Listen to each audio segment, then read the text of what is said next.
Hi. The young man knows the rules, but the old man knows the exceptions. Today is 23rd of January 2022. Let us have a quick discussion of all these important topics. Rapid जी के yesterday questions के answers हैं. Nalabana bird sanctuary is located in Odisha.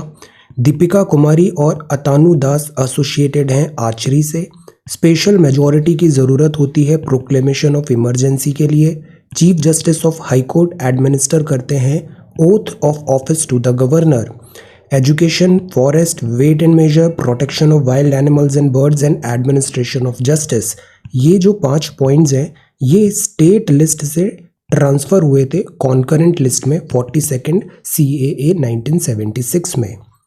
आज के सवाल हैं, in which article of the constitution equal protection of law is provided. The article which empowers the President of India to declare as a new group as scheduled tribe, किस article में ये provision है. Who has described the Indian Constitution as quasi-federal. Article 360 of the Indian Constitution क्या बोलता है. Freedom for media is incorporated in which article. So ये है 5 सवाल आज के लिए. आज की वोकेबलरी है वेहेमेंटली, मतलब जोरदार तरीके से, इन अ फोर्सफुल, पैशनेट और इंटेंस मैनर. गैरगैंटुआन का मतलब है वो बहुत विशाल है, अनयूजुअली लार्ज, इनॉर्मस. प्रोबिटी का मतलब होता है ईमानदारी, the quality of having strong moral principles, honesty and decency. Fidelity का मतलब होता है सत्य के प्रति निष्ठा, faithfulness to a person, cause और belief, loyalty and support. Placate का मतलब होता है तसल्ली देना, मेक समवन लेस एंग्री और हॉस्टाइल. सो ये वोकेबलरी वर्ड्स हैं आज के लिए. If you come across any other important word, write down that word along with its meaning in the comment section down below. अच्छी वोकेबलरी, लैंग्वेज प्रोफिशिएंसी बहुत ज़रूरी है.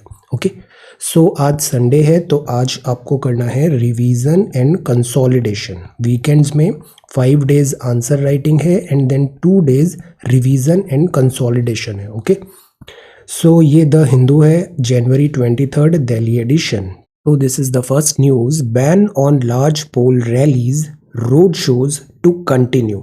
इलेक्शन कमीशन ऑफ इंडिया पे हमने ऑलरेडी नोट प्रिपेयर कर लिया है and साथ ही साथ ये जो अभी इलेक्शंस होने वाले हैं, मॉडल कोड ऑफ कंडक्ट और क्या फ्री एंड फेयर इलेक्शन कराने के लिए रिक्विजिट कंडीशंस होनी चाहिए.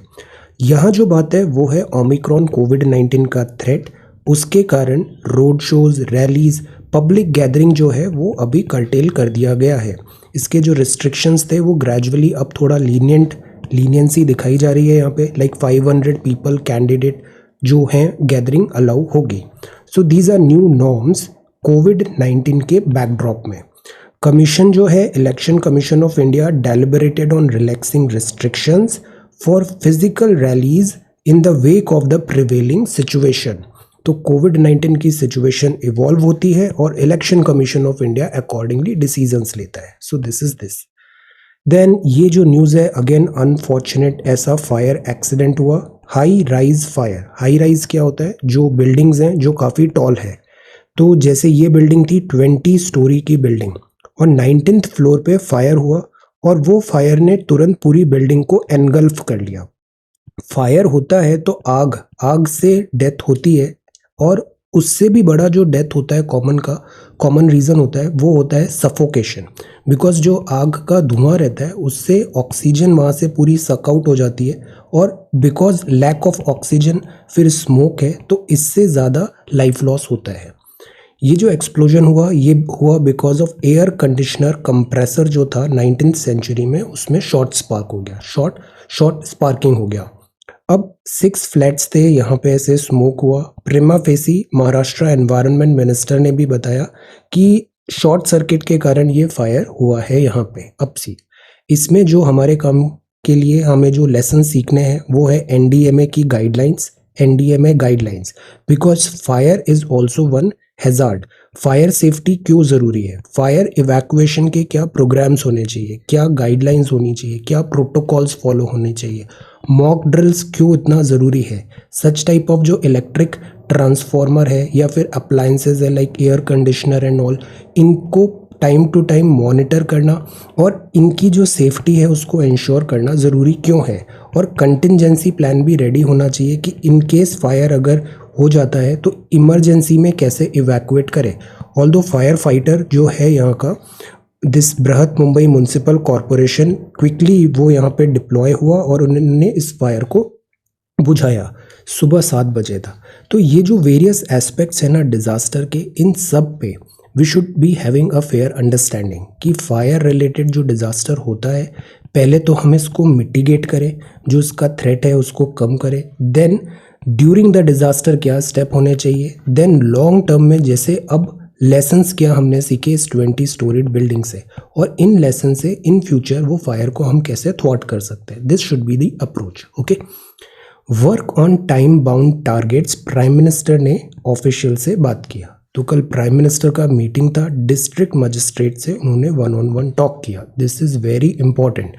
सीधा प्राइम मिनिस्टर ऑफिस से जो एड्रेस आ रहा है डीएम पे, तो ये जो बातें हैं ना, these points are really good points जो हम एडमिनिस्ट्रेशन रिलेटेड जो केस स्टडीज आती है वहाँ पे हम इनकॉर्पोरेट कर सकते हैं, स्पेशली से एथिक्स में।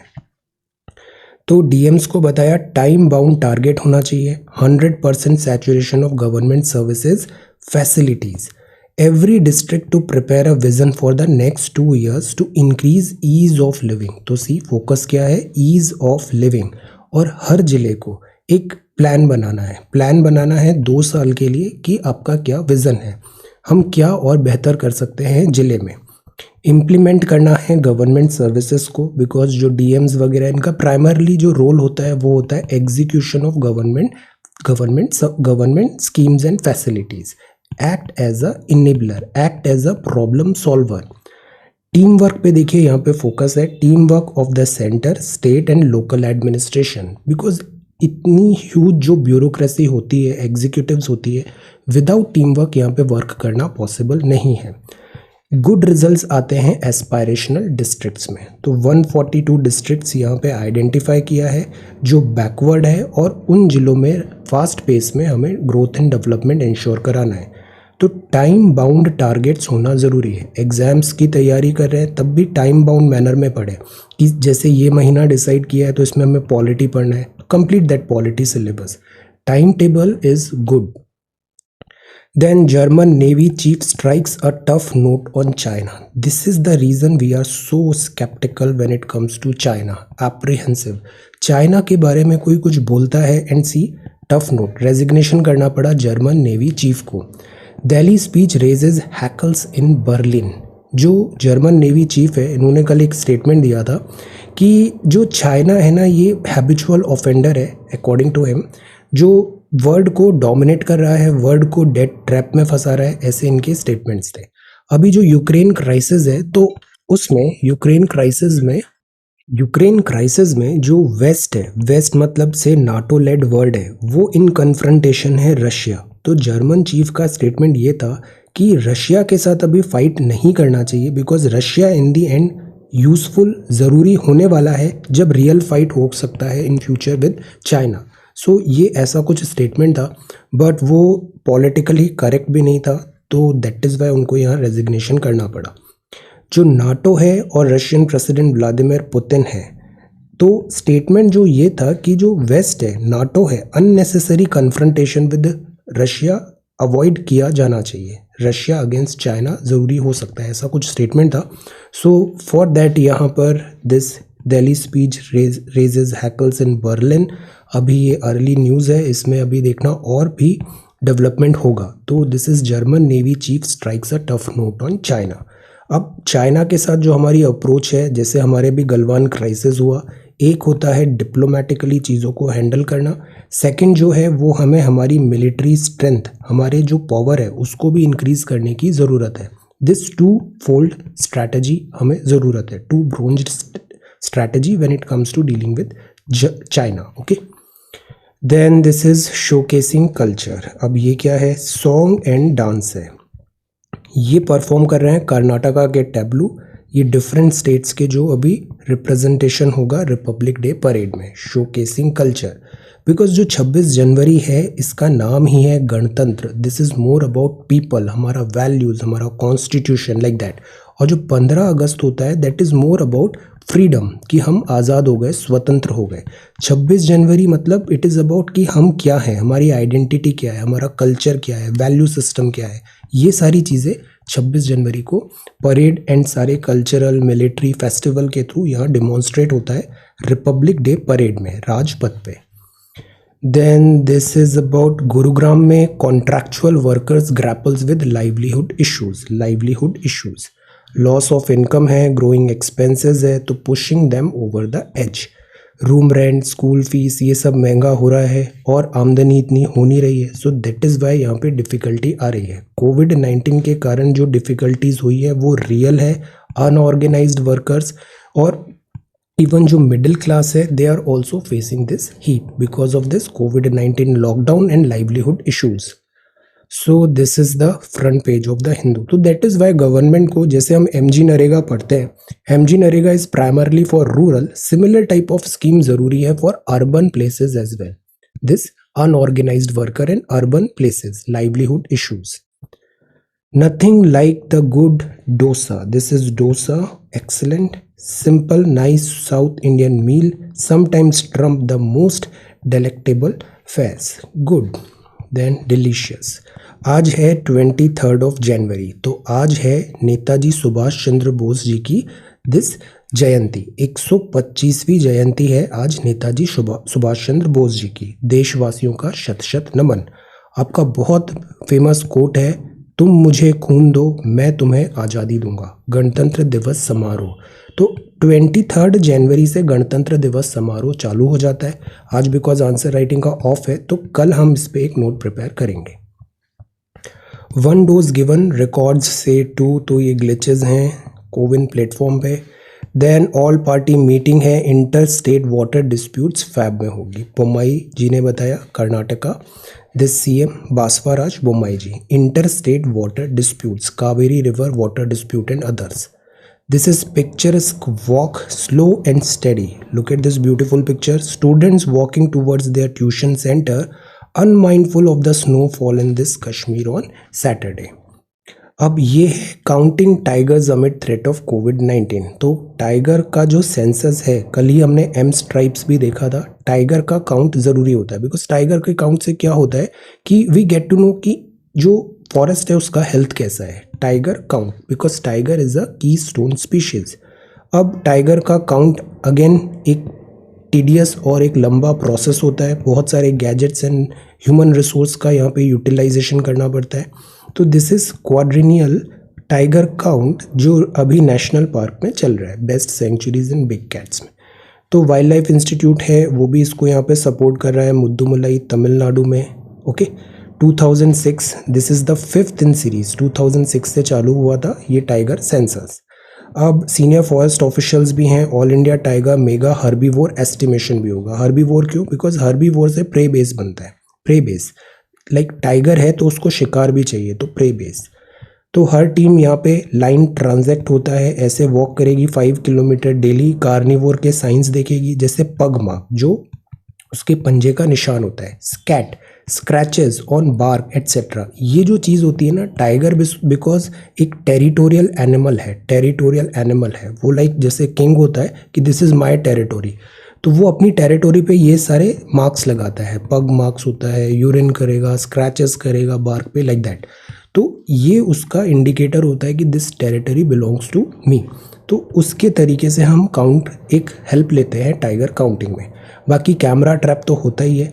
तो ये सारी चीज़ें हैं जिससे हम टाइगर का सेंसस कर रहे हैं। कोविड-19 का यहाँ भी इम्पैक्ट देखने को मिल रहा है। अब ये है Kerala, look at this is Kerala, god's own country. ये जो एटलस है केरला का वो बर्ड एटलस है, केरला बर्ड एटलस। तो फर्स्ट ऑफ इट्स काइंड है, स्टेट लेवल बर्ड एटलस बन रहा है। ये सारे बर्ड्स एंड जो स्पीशीज़ है उनका हैबिटेट है, नंबर्स है, सारी स्टडीज़ उनसे रिलेटेड, उनका बिहेवियर, माइग्रेशन पैटर्न एट्सेट्रा इस पूरे बर्ड एटलस में रिकॉर्ड किया जाएगा। कम्युनिटी को भी यहाँ पे रोप इन किया है, उनकी हेल्प से ये प्रिपेयर हो रहा है। तो दिस इज़ गुड। बर्ड्स का ऑथेंटिक, कंसिस्टेंट और कंपेरेबल डेटा यहाँ पे मिलेगा जोग्राफिकल टेरेन केरला में। तो this is good. Asia's largest bird Atlas बन रहा है, एक्सेलेंट। जो ये है बर्ड एटलस, ये इकोलॉजिकल फाइंडिंग्स भी मिलेगी, और फिर टेक्नोलॉजिकल टूल्स भी हैं जैसे लोकस फ्री एक एंड्रॉयड जीपीएस एप्लीकेशन है, ई बर्ड प्लेटफॉर्म है, seamless conduct of survey and documentation के लिए। Note down these two technology gadgets. अब सी, यहाँ भी हम टेक्नोलॉजी का यूज़ कर रहे हैं और यहाँ भी टेक्नोलॉजी का यूज़ कर रहे हैं। सो जीआईएस हुआ, जीपीएस हुआ, सच type of tools and applications हुए। एक टर्टल के लिए भी हम एक ऐप लेके आए थे, रिमेंबर कुछ ही दिन पहले, दिस ऋषिकिया टर्टल एटसेट्रा, उसका ऐप क्या नाम क्या है, टेल। तो द पॉइंट इज कि टेक्नोलॉजी का बड़ा अच्छा यूज केस है when it comes to conservation of this ecological species, ecology in totality, technology. और टेक्नोलॉजी पे अभी फोकस भी है, तो सच टाइप ऑफ क्वेश्चंस बड़े इंपॉर्टेंट हो जाते हैं। Atlas of Kerala, then extinguish, and this is election news. Antrix और देवास की डील है, इसमें भी अभी मैटर गया, लेट अस सी, हाई प्रोफाइल लास्ट सच। हमने इसके बेसिक्स पढ़ लिए हैं, प्राइवेट सेक्टर, अब इसमें बहुत ज़्यादा ड्वेल नहीं करना है हमें बस ये याद रखना है कि जो इसरो है, इसरो का एक कमर्शियल आर्म भी होता है। कमर्शियल आर्म होता है जैसे अभी हमने न्यू स्पेस इंडिया लिमिटेड पढ़ा, एंट्रिक्स भी एक था। तो द पॉइंट इज कि ये जो कमर्शियल आर्म है उसका काम है प्राइवेट प्लेयर्स को एज अ फैसिलिटेटर काम करना।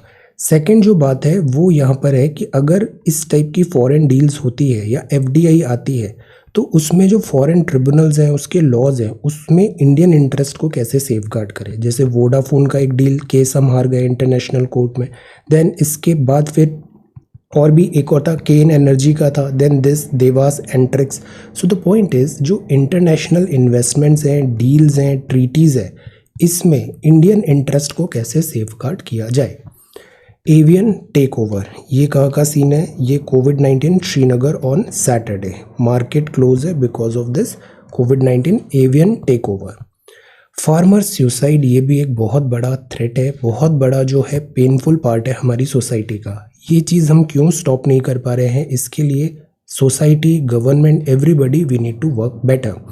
सबसे बड़ा जो प्रॉब्लम ये होता है वो ये होता है कि इंडिया में बहुत ज़्यादा जो पॉपुलेशन है वो एग्रीकल्चर सेक्टर में, और एग्रीकल्चर सेक्टर में क्या इतनी पॉपुलेशन को एब्जॉर्ब करने की कैपेसिटी है? अगर नहीं है तो उससे क्या होता है, उससे होता है डिस्गाइज्ड अनएम्प्लॉयमेंट। सेकंड, और डिस्गाइज अनएम्प्लॉयमेंट का भी बैक स्टोरी हमने देखा था, एक क्वेश्चन प्रिपेयर किया था कि कैसे आर्टिसंस वगैरह र्यून कर दिए ब्रिटिशर्स ने, so people were forced to choose agriculture as employment option. अब सी, सेकंड जो है वो ये है कि ये जो एग्रीकल्चर है, यहाँ क्लाइमेट चेंज हो रहा है, क्लाइमेट चेंज हो रहा है, लोगों का बिहेवियर पैटर्न भी चेंज हो रहा है, कंजम्पशन चेंज हो रहा है, क्रॉप डाइवर्सिटी, रिसोर्सेज एट्सेट्रा। तो जो एग्रीकल्चर है वो उतना प्रॉफिटेबल होता नहीं है, अनसर्टेनिटी आ जाती है, और जो प्रॉफिट होता भी है तो वो डिस्ट्रीब्यूटेड नहीं होता। डिस्ट्रीब्यूटेड मतलब कुछ रिच, वेरी रिच फार्मर्स, और मोस्ट ऑफ द जो फार्मर्स होते हैं ना वो लैंडलेस फार्मर्स होते हैं, वो फार्मर्स कम एक्चुअली वर्कर्स ज़्यादा होते हैं। तीसरी प्रॉब्लम यहाँ पे आती है कि क्रेडिट अवेलेबिलिटी नहीं होती। तो क्रेडिट अवेलेबिलिटी नहीं होती, लोन लेना पड़ता है, फसल खराब हो गई, लोन प्रेशर आएगा। सो दैट इज़ वाई यहाँ इस टाइप के एक्सट्रीम स्टेप्स हमें देखने को मिले। तो इसीलिए गवर्नमेंट की जो स्कीम्स हैं कि जो एग्रीकल्चर है और जो फार्मर इन डिस्ट्रेस है उसको इमीडिएट रिलीफ प्रोवाइड करना ज़रूरी है। अब जो क्लाइमेट चेंज है, लाइक सूखा पड़ गया या कभी बहुत बारिश हो गई, तो इसका हम डायरेक्टली तो कुछ नहीं कर सकते, इमीडिएट हम इसको रिजॉल्व नहीं कर सकते इस मैटर को। बट द पॉइंट इज़ कि जैसे फसल का नुकसान हुआ तो उसके लिए फसल बीमा योजना है, क्रेडिट अवेलेबिलिटी नहीं मिल पाती है तो वो ऐसे इनफॉर्मल सोर्सेज के बजाय फॉर्मल गवर्नमेंट से क्रेडिट ले, जिसके लिए किसान लोन होता है, कई बार अब लोन की माफ़ी भी होती है। तो such type of insurance schemes हैं, but the point is we need more, इनका एग्जीक्यूशन स्पेशली हमें वर्कआउट करने की ज़रूरत है। Disability activist flag concerns in new accessibility norm. Accessibility जैसे हम बोलते हैं ना, एक्सेसिबल इंडिया कैंपेन, एक्सेसिबिलिटी होना ज़रूरी है। जैसे हमारे यहाँ प्लेटफॉर्म्स हैं, वहाँ पे स्टेयर्स है, साथ ही साथ रैंप भी होना चाहिए, ब्रेल होना चाहिए, और एक्सेसिबिलिटी के डिफरेंट ऑडियो विजुअल्स इस टाइप के फैसिलिटीज़ होना चाहिए। बेसिक थिंग्स है ये, और ये इंश्योर करना ज़रूरी है सो दैट कि हर कोई अपने आप से without any this special assistance, वो वहाँ पे अपना नॉर्मल जो रूटीन वर्क है वो ग्रेसफुली एंड विद डिग्निटी वो काम कर पाए। This should be our idea. तो यहाँ बात है कि जो रेल में ऐसा लगाया है, डायमेंशंस जो हाइट्स है, टेक्निकल फ्लॉज है, इंजीनियरिंग बेटर नहीं हुई यहाँ पे, इस टाइप की गाइडलाइंस है। Then Saudi led coalition denies targeting Yemen prison, Yemen crisis चल रहा है। Taliban delegation heads for Oslo talk. US 44 passenger flights to China suspend हुआ। Biden and Kishida vow to push back on China. See एक access यहाँ भी बन रहा है, this is Kishida, Fumio Kishida. They seek to strengthen US Japan alliance, slam North Korea spate of missile test. North Korea भी अलग ही दुनिया में रहता है, इसने अभी मिसाइल टेस्ट किए हैं बहुत सारे। सो ये यहाँ पे क्राइसिस है। Biden and this Japan, Kishida. Then this is Kurd forces in Syria. Mapping में एक आया था कि कुर्द किस जगह का है, तो Kurd is in Syria. Iran warns coalition over Yemen attack. अब आप हैं जैन मास्टर, वियतनाम के हैं, मंक टर्न पीस एक्टिविस्ट। बहुत इन्फ्लुएंशियल है आपकी फाइंडिंग्स, आपके मैसेजेस बुद्धिज्म में। 95 years old, mindfulness, recently passed away. तो डेकेड ओल्ड आपका दिस जो आपने जो प्रैक्टिसेस लेसन सोसाइटी को टीच किया, this is there. Vietnam American war का भी आपने अपोज किया था, war is not good, so this is there. Then अब आते हैं साइंस एंड टेक्नोलॉजी में। तो जो पहला न्यूज़ है वो है excess death in India during pandemic. Obvious है जितनी डेथ हुई है हम उसका प्रॉपर रिकॉर्ड नहीं रख पाए। सेकेंड, जो जितने केसेस हैं, जैसे ओमिक्रॉन के भी बहुत केसेस आ रहे हैं, बट एक्चुअल में जो रिपोर्ट हो रहे हैं ना वो ऑब्वियसली काफ़ी कम ही होते हैं। Same is with death, because हमारे यहाँ प्रॉपर टेस्टिंग भी नहीं हो पाती है, और फिर डेथ रिलेटेड जो certificates and all this happen.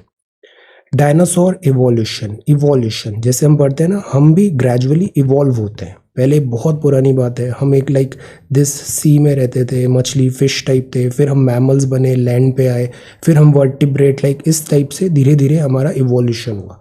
जो अभी हम प्राइमरली जिस फॉर्म में हैं वो हैं होमोसेपियंस, हम मनुष्य। तो सिमिलरली एक टाइम था डायनासोर्स भी थे, डायनासोर्स का भी इवोल्यूशन हुआ, डिफरेंट वेराइटी में बने, लिम्स कैसे बने, अलग अलग हाइट के थे। ओके, तो ये कुछ 205 मिलियन साल पुरानी है बात है। यहाँ पे डायनासोर्स के कुछ फॉसिल्स मिले और ये चीज़ हमें फाइंड आउट हुआ। हाउ पीपल क्लिक, हम बात करते हैं, कॉन्वर्जेशन करते हैं, तो कैसे क्लिक होता है। जैसे कुछ लोगों की बातें हमें तुरंत समझ में आ जाती है, फ्रेंड्स हैं लाइक दैट। तो रेस्पॉन्स टाइम क्या होता है, किसी ने कुछ बोला, आपने उसको समझा, फिर आप उसको कैसे रिएक्ट कर रहे हो, this is called response time. तो स्ट्रेंजर्स हैं, वहाँ एट टाइम्स अगर हम वी डोंट नो स्ट्रेंजर्स तो डिफ़िकल्टी होती है। क्लोज फ्रेंड्स होते हैं जिससे हम रोज़ बात कर रहे हैं, तो हम उनको ना समझने लग जाते हैं। This actually happens. जैसे if you are regular, if you are listening to me these 35-40 minutes, I speak non stop and this is not at all scripted. I speak what है, जो आता है मैं उसको विदाउट फिल्टर यहाँ पे बोलता हूँ। तो this is a very good possibility कि you might be knowing a lot about me just because you are listening, you are watching me every day. तो दिस हैपन्स कि अगर हम जैसे बात करते हैं फ्रेंड्स एंड ऑल, तो हम उनको समझने लग जाते हैं, उनका रिएक्शन, उनके choices, decisions etcetera, this happens. तो इसी का है how people click. Then this is doomed exoplanet. तो नासा की एक स्टडी है, टेस्ट मिशन है, एक्सोप्लैनेट सर्वे सैटेलाइट है, एक्स्ट्रा सोलर प्लैनेट्स के बारे में है। तो इन्होंने प्लैनेट्स देखा, प्लैनेट्स भी बनते बिगड़ते रहते हैं, तो उन्होंने स्टडी किया, कुछ इतना मिलियन ईयर्स पुराना ऐसा कोई स्टार है, doomed exoplanet. Time your exercise ज़रूरी होती है, बट एक होती है सर्काडियन रिदम, हमारा जो मेटाबॉलिज्म चल रहा है कि हम सुबह करना है, दोपहर में करना है, शाम को करना है। तो अकॉर्डिंगली जो एक्सरसाइज है ना, उसका भी एक टाइम सेट करना ज़रूरी है, वरना एक्सरसाइज से बेनिफिट कम, नुकसान ज़्यादा होते हैं। तो हमारी बॉडी का कब मेटाबॉलिज्म पीक में है, कब हमको एक्सरसाइज लाइक गुड, तो एक proper, that is why time table is ज़रूरी है। हमारी बॉडी भी टाइम टेबल से चलती है, स्टडी भी टाइम टेबल से होनी चाहिए, एक्सरसाइज भी टाइमिंग के हिसाब से होना चाहिए। Now look at this photograph, ये फंगस है, ये जो ट्री है, ट्री का ये जो तना है, यहाँ पे आप देखो ये फंगस डेवलप हो गई है, fungus. So grow on the tree Trunks. तो अभी एक नया स्टडी हुआ जिसमें इन्होंने ये फाइंड किया कि बहुत अर्ली स्टेज पे ही इस टाइप का अगर कोई फंगस डेवलप हो रहा है तो वो आइडेंटिफाई हो जाएगा। अर्ली डिटेक्शन होगा पैथोजन का। पैथोजन क्या होते हैं? डिसीज कॉजिंग एजेंट्स, जिससे बीमारियां होती है। तो ट्री को जो बीमारी होगी पैथोजन से, उसका अर्ली डिटेक्शन हो जाएगा। तो बस यही है, टेक्निकलिटी यहाँ पे बताया है। बेसल स्टेम रॉट, रॉट मतलब खराब होना। तो अर्ली अगर इसको डिटेक्ट कर लेंगे तो हम उसको सेफगार्ड कर सकते हैं। दिस इज फंगल टैक्सोनॉमिस्ट ने यहाँ पे आइडेंटिफाई किया फंगल पैथोजेंस विद एक्यूरेसी। तो दिस इज टैक्सोनॉमी। तो साइंटिस्ट ने इस तरीके से सिम्टम्स अगर अर्ली डिटेक्ट करेंगे तो हम उस ट्री को सेफगार्ड कर सकते हैं। तो इसका यूटिलिटी है। ओके, अब जैसे ये है, यहाँ आप देखो ट्रीज में ना ऐसे लेयर्स भी बनती है। इसको एक पर्टिकुलर, इससे अगर हम टाइम वगैरह पता करते हैं ना तो उसका एक पर्टिकुलर मीनिंग होता है। Dendro, what is that? Tell the meaning. हम कई बार ट्रीज में जो ऐसे रिंग्स बन रही है ना, इससे हम टाइम का पता करते हैं कि ये ट्री कितना ओल्ड होगा, लाइक दैट। ओके, और ये जो रिंग्स बनती है ये वहाँ उस टाइम पे प्रिवेलिंग क्लाइमेटिक कंडीशन के अकॉर्डिंग बनती है। New study on antibody response में है कि लाइक ओमिक्रॉन का इम्पैक्ट कितना होता है, हमारी एंटीबॉडी कितनी जनरेट होती है। Adding radio active substance in wearable unjustified. See, ये जो रेडियो एक्टिव सब्सटेंस है ना, these are not good for our health. अगर ज़्यादा रेडिएशन लेवल होता है तो वो डिटीरियोरेशन करता है, हमारी बॉडी के लिए हार्मफुल है। जैसे आप देखो, अक्सर हम जो एयर प्यूरिफायर की बात करते हैं या फिर रूम में ऐसे कुछ इंस्ट्रूमेंट्स आते हैं कि आप आयन डिस्चार्ज कर रहा है, आयन डिस्चार्ज कर रहा है, इलेक्ट्रोस्टैटिक चार्ज्ड आयंस, आयंस में चार्ज होता है तो इलेक्ट्रोस्टैटिकली चार्ज्ड है। तो ये क्या होगा, जो डस्ट पार्टिकल है एयर में सस्पेंडेड, उसको कैच करेगा, वो सेटल हो जाएंगे, समथिंग लाइक दिस। तो ये जो एयर प्यूरिफायर्स वगैरह ऐसे क्लेम करते हैं और इतना आयन डिस्चार्ज कर रहे हैं रूम सेटिंग में, तो इसके नेगेटिव कॉन्सिक्वेंसेस हो सकते हैं। तो इस टाइप के और भी, जैसे ये पेंडेंट है, इस टाइप की चीज़ें हम वेयरेबल्स में यूज़ करते हैं। एट टाइम्स जो हैं इनमें जो केमिकल है वो करेक्ट है या नहीं है। जैसे एक बार सवाल आया था, पेंसिल में जो कलर होता है ना ब्राइट शाइनी, क्या इसमें लेड भी होता है? वॉल पेंट्स में क्या लेड होता है? इससे क्या हार्म्स हो सकते हैं? बच्चे कई बार जैसे वॉल पेंट वगैरह या फिर पेंसिल मुंह में ले लिया तो उससे ये डैमेज कर सकते हैं, ये केमिकल्स भी। तो रेडिएशन जो है, दिस इज अबाउट रेडिएशन।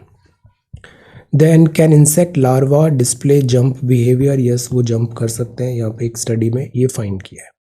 अब ये 3 आर्टिकल इंपॉर्टेंट है हमारे लिए। पहला आर्टिकल है कार्टर रूल्स प्लान। इसके बेसिक्स हमें पता होने चाहिए because this is just a proposal अभी स्टेट से पूछा गया है कि आपके क्या व्यू पॉइंट्स हैं। So we should just be knowing proposal कि ऑल इंडिया सर्विसेज है, कार्डर बेस्ड सर्विसेज है, जो सेंटर और स्टेट रिलेशन है, इधर कोऑपरेटिव फेडरलिज्म क्यों होना चाहिए, ये सब बातों पे एक व्यू पॉइंट होना चाहिए। अब see, department of personnel and training है, DOPTT है, इसने कम्युनिकेट किया स्टेट्स को 12 जनवरी को कि रूल 6 जो है डेपुटेशन ऑफ कार्डर ऑफिसर का, IAS रूल 1954 में, इसमें हम कर रहे हैं मॉडिफिकेशन। ऑल इंडिया सर्विस है, मतलब कि IPS और IFOS में भी ये होगा। ऑल इंडिया सर्विसेज एक्ट 1951 में आया था, 54 में रूल्स बने थे। अभी यहाँ पे अब चेंजेस आ रहे हैं। अब बात है चेंजेस क्या क्या आ रहे हैं। तो चेंजेस आ रहा है कि जो states should make available the names of such officers central deputation पे, सेंट्रल डेप्यूटेशन रिजर्व में। जैसे एक ऑफिसर है, उसको गुजरात कार्डर मिल गया, अब गुजरात कार्डर से उस ऑफिसर को लाइफ लॉन्ग गुजरात कार्डर में ही वर्क करना है, बट उसको कुछ टाइम के लिए सेंट्रल में भी डेप्यूटेशन पे वो जा सकता है, सेंट्रल गवर्नमेंट के पास। तो this is there, state government to central government, इसको डेप्यूटेशन बोलते हैं। तो डेप्यूटेशन कैसे डिसाइड होगा, इन सब बातों पे पूछा गया है। अब 40% का एक रिजर्व होगा कि जो स्टेट से वो ऑफिसर पिक करके सेंटर जा सकते हैं। This is first part, is एक रिजर्व बनाना है डेप्यूटेशन पे भेजे जाने वाले ऑफिसर्स का। सेकेंड जो है कि अगर डिसएग्रीमेंट होता है सेंटर और स्टेट में, तो जो स्टेट है shall give effect to the decision of the centre within a specified time. मतलब सेंटर जो बोलेगा वो होगा। स्टेट का जो नहीं भेजना चाहता एक पर्टिकुलर ऑफिसर को स्टेट, तो सेंटर उसको ओवरराइड कर सकता है। थर्ड है कि अगर स्टेट गवर्नमेंट डिले कर रहा है पोस्टिंग स्टेट कार्डर ऑफिसर का सेंटर में, अगर वो वहाँ पे विद इन स्पेसिफाइड टाइम पे नहीं कर रहा है तो उसको कंसिडर्ड माना जाएगा फेट अकॉम्प्ली। तो ये भी एक प्रॉब्लम है जिससे स्टेट्स बोल रहे हैं कि हम नो ऑब्जेक्शन सर्टिफिकेट, पहले ज़रूरी होता था अगर स्टेट से सेंटर जा रहे हो, अब वो ज़रूरी नहीं है। तो स्टेट्स सोच रहे हैं कि इससे उनकी पावर कर्टेल हो गई। तो पब्लिक इंटरेस्ट में सेंट्रल गवर्नमेंट जो है वो स्टेट से ऑफिसर्स पिक कर सकता है, स्टेट से इन ऑफिसर्स को पिक कर सकता है किसी भी स्टेट से। इस बात पे डिबेट चल रहा है। जैसे कुछ स्टेट्स के लोगों ने बोला, चीफ मिनिस्टर्स ने भी बोला कि इससे क्या होगा, जो स्टेट है उसका जो पावर है वो डाइल्यूट हो गया है। तो ये प्रॉब्लम है डेटा इतने ऑफिसर्स का। यूजुअली ज़्यादातर ऑफिसर डेपुटेशन में जाना पसंद भी नहीं करते, बिकॉज एक ही स्टेट में काम कर रहे हैं तो दे फील लाइक कि they are comfortable over here. काफ़ी कम ही है ऑफिसर्स जो स्टेट से सेंटर जाना चाहते हैं। अब बात यहाँ पे आती है स्पिरिट ऑफ कोऑपरेटिव फेडरलिज्म, जो कुछ स्टेट्स के चीफ मिनिस्टर्स ने बताया। द पॉइंट इज कि डेपुटेशन इज़ नॉट बैड पर से, बट यहाँ सेंटर और स्टेट दोनों का सेम पेज में आके अग्रीमेंट होना ज़रूरी है। ये नहीं कि सेंटर उसको ओवरराइड कर रहा है ऑफिसर को पिक करने में। इस टाइप की यहाँ पे बात है। But again this is just a proposal, let us wait and watch. Then this is 5G roll out. अब इसमें भी बहुत टेक्निकलिटी में नहीं जाना है। जो नया स्टूडेंट होता है ना, सबसे बड़ी प्रॉब्लम क्या होती है, एक टॉपिक देखता है एंड ही और शी थिंक्स कि जैसे स्कूल में पढ़ा है, कॉलेज में पढ़ा है, हमको एकदम डेप्थ में जाना है और इसका एवरीथिंग। जैसे एक स्टूडेंट है वो सारे गीगाहर्ट्ज बैंड्स वगैरह सब याद करने लग गया एंड सारे डिटेल्स बता रहे, नॉट रिक्वायर्ड एज सच। अभी जो चीज़ है ना उसमें हमें बेसिक्स पे ज़्यादा पता होना चाहिए सच टाइप ऑफ न्यूज़ का। वरना पता है प्रॉब्लम क्या होती है, अगर हम बहुत ज़्यादा डेप्थ में जाने लग जाते हैं ना करंट अफेयर्स में, तो हमारी रेंज कॉम्प्रोमाइज़ होती है, रेंज।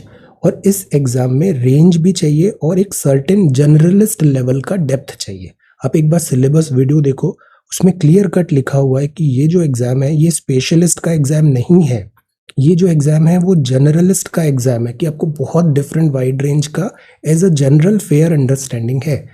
तो 5G रोल आउट में हमें बहुत ज़्यादा, जैसे आप इलेक्ट्रॉनिक्स कम्युनिकेशन में आपने किया है engineering, you know about this thing, excellent.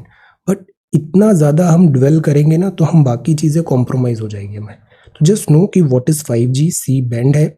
Aviation में जो पुराने बोइंग 777 एयरक्राफ्ट है, इसमें एक होता है ऑल्टीमीटर। ऑल्टीमीटर होता है से हाइट वाइट ऑल्टी, और लैंडिंग करते वक्त अगर हाइट का प्रॉपर मेजरमेंट नहीं हुआ तो लैंडिंग में डिफ़िकल्टी हो सकती है। मेजरमेंट क्यों नहीं होगा, बिकॉज ये ऑल्टीमीटर भी वर्क करता है इसी बैंड पे, और 5G का भी ये बैंड है वो इसी रेंज का है। तो इससे क्या होगा, इंटरफेरेंस आएगा, हो सकता है कोई ग्लिच हो जाए, रीडिंग में गड़बड़ हो जाए, तो प्लेन का जो लैंडिंग है वो डिफ़िकल्ट हो जाएगी। तो दैट इज़ वाई यूएस में इस रेंज में जो 5G सी बैंड हो रहा है, तो बहुत सारे एयरक्राफ्ट कैरियर ने मना कर दिया, हम यहाँ पे अभी लैंड नहीं कराएंगे, क्योंकि इससे डिस्टर्बेंसेस हो सकता है हमारे इंस्ट्रूमेंट्स में, रेडियो एमिशन। देन इसके बाद पावर लेवल भी इसका ज़्यादा है। 5G एक्चुअली एक पर्टिकुलर फिक्स्ड स्टैंडर्ड नहीं है। 5G के बहुत सारे वेरिएशंस हैं, बहुत सारे बैंड्स हैं। तो यहाँ जो बात है, जो यूएस में पर्टिकुलरली यूज़ हो रहा है, इसका ओवरऑल 1585 वॉट का दिस एवरेज पावर है, जबकि फ्रांस वगैरह में पावर लेवल 631 वॉट है। तो अगर स्ट्रॉन्ग सिग्नल्स आएंगे 5G के, तो देयर इज़ अ पॉसिबिलिटी कि वो इंटरफेरेंस कर जाए गैजेट्स, इंस्ट्रूमेंट्स ऑफ एयरक्राफ्ट, और उससे फिर क्रैश होने का थ्रेट होगा। इसी बात पे for safety and security and apprehension बहुत सारे कंट्रीज़ ने अपनी फ़्लाइट्स टाइमिंग के लिए यूएस एयरपोर्ट में ब्लॉक कर दिया है, स्टे लगा दिया है। बाकी ये जो 5G है ये जापान में भी आ गया है, साउथ कोरिया में आ गया है, बट इनका वर्जन थोड़ा डिफरेंट है। यूएसए में जो वर्जन है वो इंटरफेरेंस के चांसेस ज़्यादा है दिस सी बैंड, और दूसरा इसका पावर लेवल भी रिलेटिवली ज़्यादा है। सो इस बात पे यहाँ पे बात है। प्लस यूएस में जैसे लैंडिंग हो रहा है तो उन्होंने कहा 20 सेकेंड समथिंग का फ्लाइट लैंडिंग के टाइम पे वो फ्री जोन देंगे, बफर प्रोवाइड करेंगे उसे ताकि इंटरफेरेंस नहीं हो। फ्रांस में ये कुछ 96 सेकेंड्स लाइक दैट है। These are all standard protocols. What we should be knowing is 5G deployment. What is 5G? जैसे कल परसों ही हमने नोट तैयार किया 5G roll out. Okay, then ये बात है MLA up for judicial review. अब इसमें भी पॉलिटिकल पार्ट में हमें नहीं जाना है, हमें ये समझना है MLA का जो सस्पेंशन हुआ, ये सस्पेंशन क्या कॉन्स्टिट्यूशन में, अभी एक्चुअली कोर्ट में मैटर गया है कि कुछ MLA को 1 साल के लिए सस्पेंड कर दिया। अब 1 साल के लिए सस्पेंड कर दिया, और नियम ये होते हैं विधानसभा के कि अगर 60 दिन तक अगर आप नहीं हो वहाँ पे तो आपकी पोस्ट अपने आप लैप्स हो जाएगी। तो उस चीज़ का क्या होगा, इसी बात पे ये जुडिशियल रिव्यू है। अब सी ये पार्ट हमारे काम का है। जो पहुँचा है सुप्रीम कोर्ट में मैटर वो ये है, आर्टिकल 194 कॉन्स्टिट्यूशन का बोलता है अगर वैकेंट है seat of member for 60 days तो उससे 60 डेज हो गया तो मतलब लैप्स हो जाता है वो। तो इसका क्या होगा 1 ईयर के लिए जो उनको बैन किया गया है। सेकंड, आरपीए 1951 बोलता है वैकेंसी ऑफ द हाउस अगर हुई है तो 6 महीने के अंदर उसको फिल भी करना है। तो ये 1 ईयर का बैन लगा तो हम इसको 6 महीने में कैसे फिल करेंगे? तो क्या हाउस के पास इतनी पावर है कि किसी भी इलेक्टेड विधायक को उसने जस्ट लाइक दैट सस्पेंड कर दिया, अब उसका विधायकी भी चली गई लाइक दैट? क्या ये पॉसिबल होगा? ये सवाल है। फर्दर ये है कि जो कॉन्सिक्वेंसेज होंगे अगर लेजिस्लेचर ने खुद सदन ने अगर किसी को ऐसे एक्सपेल किया है 6 महीने से ज़्यादा, तो फिर से चुनाव कैसे होगा? आउटराइट एक्सपल्शन होगा तो क्या इससे जो डायरेक्शन है हमारा दिस पार्लियामेंट का और स्टेट लेजिस्लेचर का, ये किस डायरेक्शन में जाएगा? इन सब बातों पे अभी सवाल हो रहा है कि क्या पार्लियामेंट को इतना पावर होना चाहिए कि वो एक इलेक्टेड रिप्रेजेंटेटिव को जस्ट लाइक दैट थ्रो कर दे, एक्सपेल कर दे from the house? Suspension for democracy. तो ये कुछ बातें हैं जो अभी कोर्ट पे है। बाकी स्टेट गवर्नमेंट ने बोला एक्सपल्शन हुआ है, बैन हुआ है, मतलब ये नहीं कि वो अपनी पोस्ट से चले गए। बैन मतलब ये है कि वो वोट नहीं डाल पाएंगे, वॉइस नहीं कर पाएंगे लेजिस्लेचर। लेट अस वेट यहाँ पे जुडिशियल रिव्यू में क्या बातें आती हैं।